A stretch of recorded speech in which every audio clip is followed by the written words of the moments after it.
Salam, hər vaxtınız xeyirli olsun Əli doktor. Hər vaxtınız xeyir. Bugün istəyərdim manipulyasiya haqqında danışaq. Hazırda çox geniş yayılmış termindir və hər kəs kimsə ona nəsə söz deyəndə birinci deyir ki, məni manipulyasiya eləyir. Evdə ərim məni manipulyasiya eləyir, kişi deyir arvadım məni manipulyasiya eləyir, işdə deyirlər müdür məni manipulyasiya eləyir. Ümumiyyətcə bu manipulyasiya nədir? Manipulyasiya sözün kökündə əl var, əl. Manipulyasiya əldə oynatmaq mənasındadır. Əldə dəyişdirmək və oynatmaq mənasındadır. Məncə psixoloji manipulyasiya deyək. Psixoloji manipulyasiya nədir? Psixoloji manipulyasiya bir insanın başqasının psixikasına öz məqsədləri üçün onun yəni reallığı fərqli göstərərək istifadə etməsidir.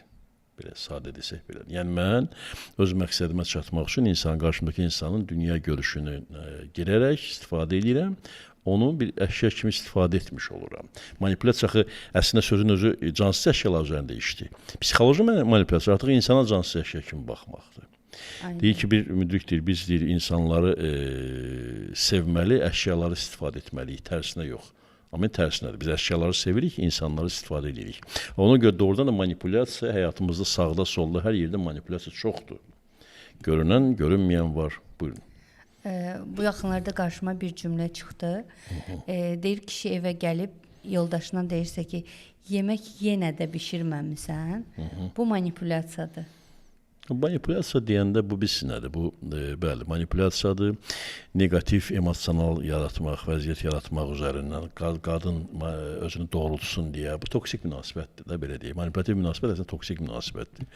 Qadın öz istəyinə tabe etsin deyə və tabe olma şeyinə artırsın deyə, yəqin ki, o hiss edib ki, qadın özünü gözə soxmaq istəyir, yaxşı olmaq istəyir, yaxşı qız olmaq istəyir, onu öyrətdilər ki, ailə xanım belə olmalıdır. O da bundan üzərində doğrudan da manipulyasiya aparır əslində. Aydındır. Bəs doktor, bu o qədər belə gündəlik həyatımızda istifadə olunan bir şeydir ki, əslində biz çox vaxt bunun dərinliyinə varmırıq ki, həqiqətən bizimlə kimsə manipulyasiya eləyir. Yəni bizimlə manipulyasiya edildiyini necə anlaya bilərik ki, bir insan bizlə manipulyasiya edir? Məsələn, bir qadın necə anlasın ki, əri onunla manipulyasiya edir? Yalnız mən bir söz işlətmişəm, ifadə, emosional intellekt. Bunu mən işlətməkdən başqa, bu yayılmış və elmi əsaslı bir sözdür. Psixologiyada, yəni klinik psixologiya elmində xüsusilə vacib olan sözdür və hər bir klinik psixoloq, o cümlədə mən, savadlı psixoterapevt həmçinin, olaraq çalışırıq ki, biz çalışmalıyıq ki, insan emosional intellekti əldə etsin. İnsanın yüksək səviyyədə emosional intellekt olsun ki, bu da nədir? Bu öz hisslərini tanımaqdır, öz hisslərinin kökünü bilməkdir, onları idarə etmək qabiliyyətidir və qarşındakının hisslərini tanımaq, onları idarə etmək qabiliyyətidir. Belə bir insan həm manipulyasiya edə bilir və həm də manipulyasiya olunmaq, yəni ona qarşı manipulyasiyanı hiss edə bilir.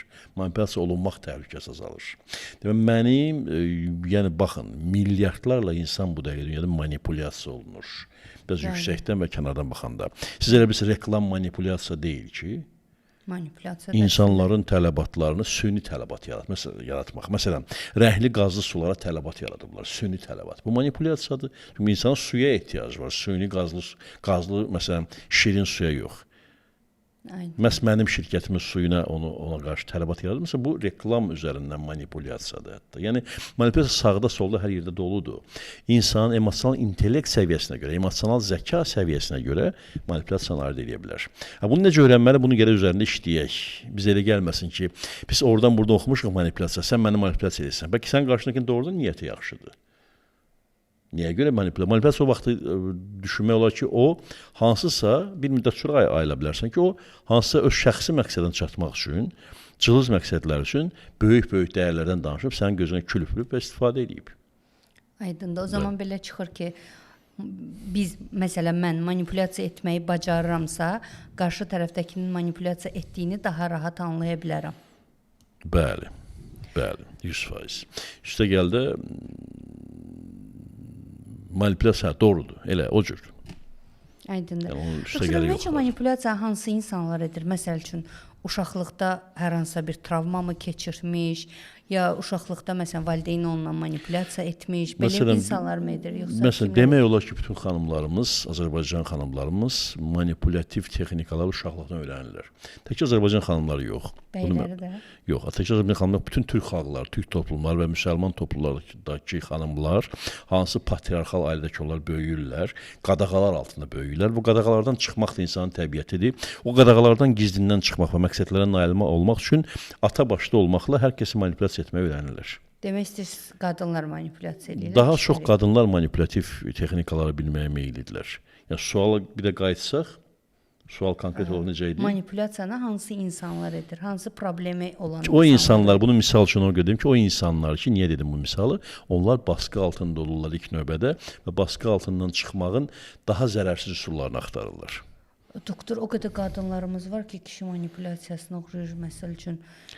O da var, o da var. 90% ailələrimizdə kişilər manipulyasiya edir qadını. Xeyr, nadir hallarda mən görmüşəm ki, kişilər manipulyasiya bacarsın. Çünki manipulyasiyaya ehtiyac olmayıb kişilərin müəyyən yaşı qədər. Yəni deyirəm, Cem Yılmazı bir də misal gətirmişəm. Deyir, qadınlar yalancıdır, master degree. Düzdür, bu bir səhnəcikdir, stand-up səhnəcikdir. Amma baxın, məntiq var burada. Təkcə qadın yoxda, gəlin belə götürək. Kim ki baskı altında olur, insan övladı, amma məqsədinə nail olmaq üçün, yəni zoraki üsul istifadə edə bilmir, gücü çatmır, onlar psixoloji manipulyasiya yaratmağa başlayırlar ki, məqsədlərə nail olsunlar. Və cəmiyyətdə ən çox illər boyu, 100 illər boyu bizim cəmiyyətdə kim baskı altında olub? Qadınlar. Demək ki, onların manipulyasiya eləməyi öyrənmək şansları və imkanlar daha çoxdur. Manipulyativ texnologiyanın bariz nümunəsi Dərviş Parisi partladır. Hekayət-i Monsieur Jordan ki var, məşhur. Yəni, orada qadınlar görürsə, yol axtarırlar ki, öz istəklərə nail olsunlar. Onlar güya ki, parapsixoloji və metafizik güclər vasitəsilə manipulyasiya etmək istəyirlər. Aydındır, doktor. Amma gəlin belə bir məsələyə baxaq. Bir standart Azərbaycan ailəsi götürək və bu ailədə, yəni belə baxsaq, Azərbaycanda 80%, 70% ailələrdə kişilər xəyanət eləyir. Ona görə kişilərin qadını manipulyasiya etməsi daha çox olmurmu? Yəni məsələn, mənə elə gəlir ki, elə qadın yoxdur ki, xəyanət hiss etməsin. Hiss edən qadın da ailəm dağılmasın düşüncəsi ilə bəzən özü manipulyasiya eləməyə başlayır. Güya xəbəri yoxdur, tək ailəm dağılmasın, üstünə örtün və s. Düzdür, son vaxtlar bu yaxşı şeydir əslində, qadınlar buna susmurlar, dözmürlər. Mən elə gəlir ki, qadın mütləq hiss eləyir xəyanəti.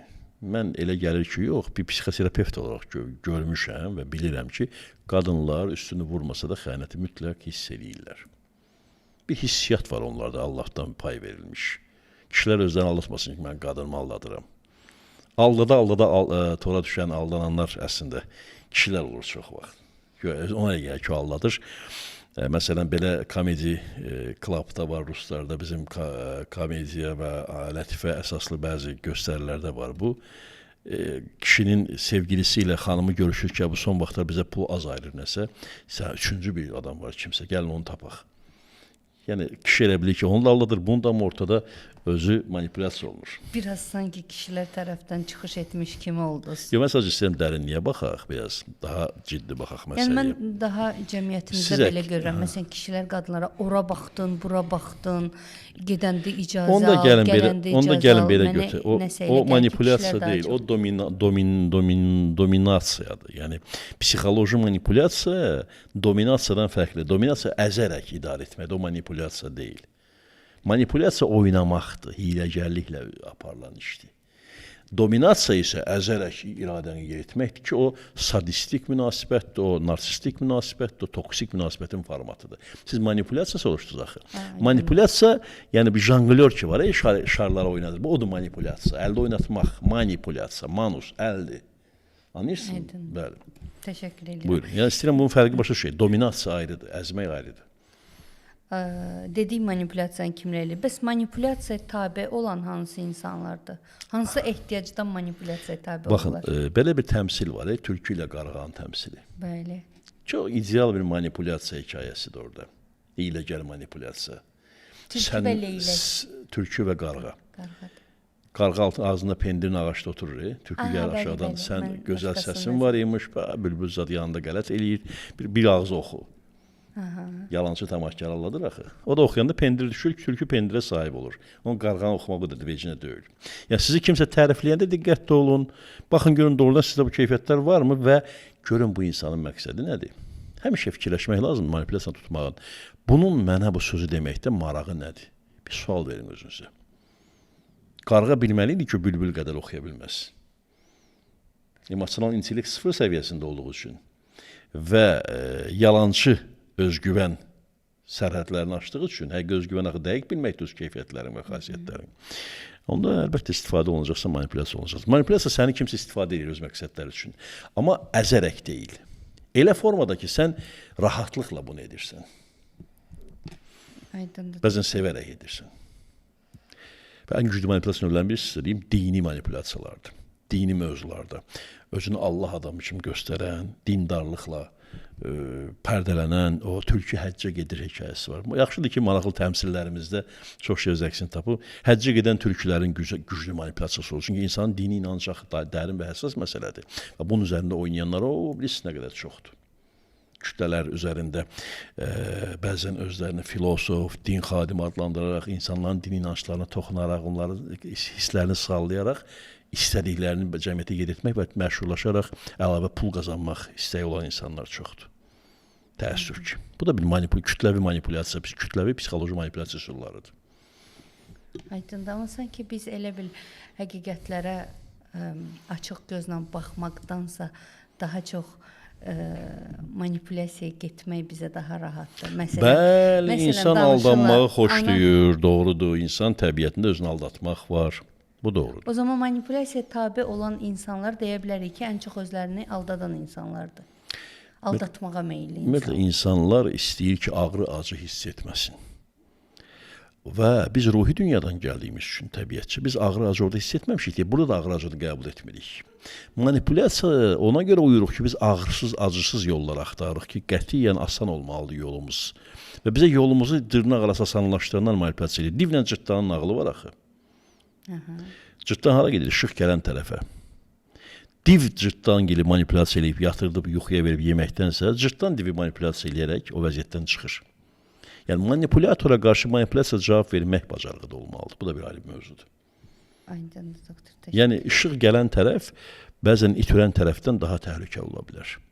İşıq gələn nədir? Səni tərifləyən, səni yüksəltmək istəyən, bəzən üstünə itlər hürür, kimsə səni tənqid edə bilər. Oturub düşünməkdə bir fayda var. Bəlkə bu tənqiddə bir haqq var. Doğru, çox doğru deyirsiniz. Ümumiyyətlə manipulyatorla necə davranmaq lazımdır? Məsələn, qarşımdakı insanın mənimlə manipulyasiya etdiyini görürəm. Onunla necə davranım? Manipulyasiyasının texnikasından Ona necə cavab verməliyəm? Manipulyasiyasının texnikasından asılıdır. Məsələn, iş yerində müdir işçini manipulyasiya eləyir. Çox atalar məsələn qızlarının manipulyasiyasını bilə-bilə buna gedirlər. Bir də görürsən qız atasına zəng edir ki, şirin dillə danışır. Sən demə bütün məqsədi ata səndən yoxdur. Ata mənə biraz pul göndər də kartıma. Yəni manipulyasiyalar var ki, biz onu görürük. Məsələn, ata öz övladının manipulyasiyasını görə bilir. Bəzən şirin gəlir, üstdən keçirir, onu ağıllı hesab edərək qoy olsun, həyatda yer tuta bilsin. Belə göz yumur atalar bəzən. Yəni manipulyasiyanı görəndə onun texnikasına görə davranmaq lazımdır. Elə manipulyasiya var ki, səndən çox da böyük şey qopartmaz. Ona hətta icazə vermək olar. O insanın sonralar dərsini çatdırmaq üçün, həyatdan dərs almağını onu göstərmək üçün. Manipulyasiyanın texnikasından və məqsədinə asılı olaraq davranmalısan. Elə manipulyasiyalar var ki, sənin hər şeyin əlinə almaq üçündür. Haqqını, nahaqqını, varisliyini, vərəsəni, onda kəskin qabağını kəsmək lazımdır. Açıq mətndə ki, sən mənimlə bu cür davranırsan, mən bunu görürəm ha. Açıq deməkdə fayda var həmişə. Məsələn, dediyim sual kimi, bəlkə iş yerində müdir işçini manipulyasiya eləyir. İşçi müdirə deyə bilməz, axı mən görürəm sən mənə manipulyasiya eləyirsən. Müdir işçinin manipulyasiya edirsə, işçi buna görə maaş alır və deməsə təbii, burada mən dedim axı, manipulyasiyanın məqsədi və texnikasına görə davranmaq lazım. Dedim axı, o vaxtı mən kəskin cavab verəcəm ki, mənim bütün haqlarımı əlinə alan manipulyasiyadır nəhayətdə. Burada mənim işçi müdir mənim manipulyasiya ilə axırda mənə maaş da verir axı. Onu biləm bitirmək istəmərəm. O da işçinin manipulyasiyasıdır. Bəzən manipulyasiya tabi olmaq qabiliyyəti özü manipulyativ texnikadır. özünü aldadılırmış kimi göstərərək öz məqsədinə nail olanlar var. Ümumiyyətlə desək ki, biz manipulyasiyaya belə daş atıb başımıza tutub belə negativ baxmamalıyıq. Bütün maddi dünya manipulyasiya üzərində qurulubdur. Yalnız ruhani ustadlar, ruhi bilik müəllimləri və müəyyən insanlar var ki, onlar özlərinə məsələn sekta yaratmırlarsa, maraq güdmürlərsə və əvəzində işlə, yalnız bir dəfəlik ödənişlə alınıb kifayətlənirlərsə, aylıq səndən pul yığmırlarsa, güya ki, ruhi həqiqətlər çatdırıb, onda o manipulyasiya deyil, deyə bilərik. Çox azdır ki, insanlar ətrafınızda tamamilə manipulyasiyadan ibarət həyat yaşayırsınız. Bunu demək lazımdır. Hər bir insana, hər bir ailəyə daxilindəki manipulativ texnikaları göstərə bilərəm istəsələr. Hər bir cəmiyyət haqqında suallar olsa konkret deyə bilərəm. Bütün siyasətçilər kütlələri manipulyasiya eləyir məsələn, demək olar ki. Və bu manipulyasiya bəzən kütlənin xeyrinə də, onu da deyim. Kütlə bəzən öz xeyri bilməyəndə siyasətçi onun xeyrini düşünərək manipulativ davrana bilər. Aydındır. O zaman manipulyasiya Xilaskar obrazı yaradılır, düşmən obrazı yaradılır, müəyyən obrazlar yaradılır və kütlə manipulyasiya edilərək xaosdan qurtulur. Bir istiqamətə yönləndirilir. Manipulyasiyanın səviyyələri, məqsədləri var. Heç də bütün manipulativ texnikalar sənin haqqını əlinə almaq üçün deyil. Nəhayətdə manipulyasiyaya uymağa da bacarmaq lazımdır ki, bəzən bu mənim xeyrim ola bilər deyə. Çox belə həssas məsələdir həqiqətən və hər bir fərdi hekayədə fərdi reaksiya olmalıdır. Mən bayaq bir də təkrar edirəm. O vaxt kəskin reaksiya verməlisən ki, sənin bütün haqlarını əlinə alacaq manipulasiya. Səni tərifləyib ayağının altında quyu qazırlar və bütün mövqeyini, reputasiyanı əlinə almağa çalışırlar əslində, xəbərin yoxdur. Onun xəbərin olsa, o da qabağını kəsməlisən. Təşəkkür edirəm, minnətdaram. Baxın, yer gəlmişim bunu deyim. Rüşvət alma və vermə hekayəsi. Rüşvət vermə özü manipulativ texnikadır. Rüşvət almaqda da manipulativ texnika var. Bunu da bir ayrıca vurulur. Cəmiyyətimizdə bəzən son vaxtlar özdə cəmiyyətdə dövlətçiliyimizin deməli aktiv şəkildə artıq bu işə nəzarəti sayəsində çox dəhşətli faktlar gördükdə rüşvət alma, vermə faktları üzə çıxır. Bu özü də gizlin manipulativ texnikaların içindədir. Bunu da yeri gəlmişkən sizlərlə vurğulayım və mənim bir arzum var ki, manipulyasiyalarla dolu olan maddi dünyanın mahiyyətini hər kəs anlasın. İkinci, mən bir sonda bunu arzuluyum. Manipulyasiyalarla dolu olan maddi dünyadan ruhani varlığımızın fərqli olduğunu anlayaq. Və bir də anlayaq ki, dərrakə dünyasında manipulyasiya var və heç də həmişə manipulyasiya ədalətsizlik demək deyil. Bunu da izah edə bilərəm istəsəniz. Aydındır, təşəkkür edirəm. Çox sağ olun.